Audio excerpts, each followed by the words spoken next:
The most important thing is, tonight we learned the secret to life. All you need is for a girl to fall out of heaven and glow in the dark. Yep. I was surprised how much better it was in the book. Really? I haven't read the book. Yeah, I thoroughly enjoyed it. much better. Like surprisingly better, I'm yeah. only through the intro, so I don't know. The way that the enjoyed it for what it movie was. surpassed the book is that they cut out all Neil Gaiman's dirty old man parts. No, seriously, that's what they did. They edited Neil Gaiman, and they made it better as a result. Okay. It has a really rough start. A lot of the dialogue in it, and I noticed that the producer and the director also wrote part of it, or co-wrote it, and it feels like the producer said, at this point this character should say something like this, and all the writer did was go, okay, and just transcribe it. I mean, it's just full of cliches. It's just full, how can you and I ever be together? We're not the same at all. And that's not actually dialogue, that's what they wanted the character to say and mean.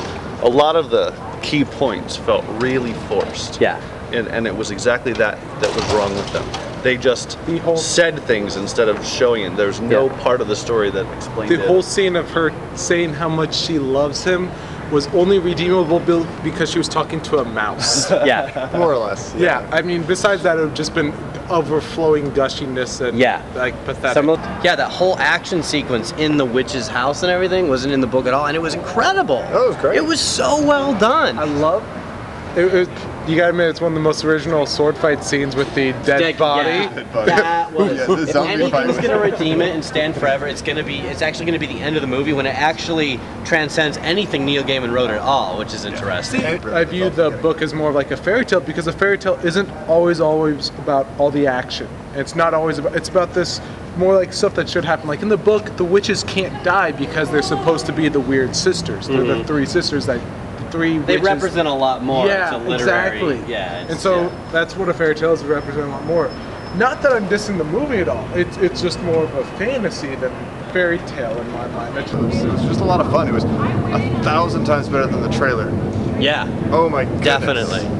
Yeah, Because definitely. the trailer was miserable. Yep. The whole pirate scene is just in the book. Worst things you could ever possibly. They just get on the ship and everybody's really nice to them. They float around, they rest up, they get off the boat and then go on their adventure. Like that's it. It's a half a chapter or a chapter tops. As opposed to everything I needed to know in life I learned from a gay pirate. Yeah, exactly. Oh my god, the best, the best gay character I've ever seen in a movie. The whole reveal, everything, the way they used it was hilarious. It didn't feel forced. It fit in with the movie. It was so funny.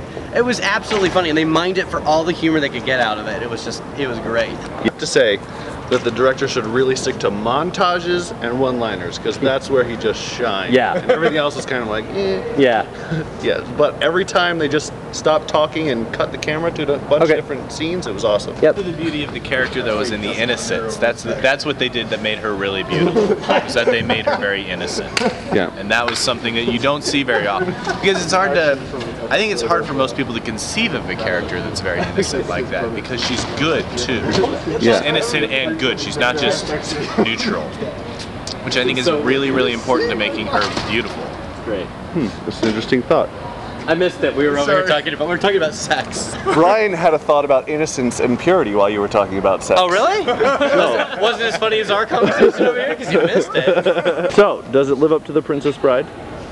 I don't think it was meant to. No. Well, but that's the comparison everybody's making. Yeah. I mean, a lot of people have brought up The Princess Bride. It's the closest thing to Princess Bride I've seen in years, but Yes. that's the best thing you can say about it. Yeah. I mean, it's got moments that equal.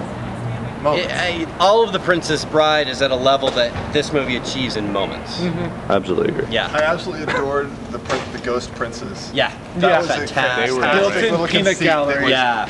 freaking It hilarious. was a great device. It was like sneaking in a laugh track. Yeah. Yeah. Great comic element with the goat man. Yes. Oh, it was hilarious. Arthur Weasley. Arthur Weasley. Oh, is that Weasley? Nuh-uh. It is. Oh, it is. Yeah. It is. No, he was hilarious. Oh yeah. very good. Perfect. And it was all in just the when way he he did headbutts it. the unicorn, that was the biggest, most random laugh for me in the entire movie. And then the goat just dies. The way they used death was great. They cut around it, so they kept the PG-13 rating, but they're not afraid to kill people off. That was kind of cool. Yeah. Lots of people die in this movie, surprisingly. Yeah. And relatively violently. Yeah. It's, I really hope that it does well, because Gaiman's work has never, his stuff's been like optioned and sold and never been made and never well, and I hope that it gets some of his other stuff made, like Neverwhere, and yeah, The Sandman would be cool. A woman's perspective. I like the movie.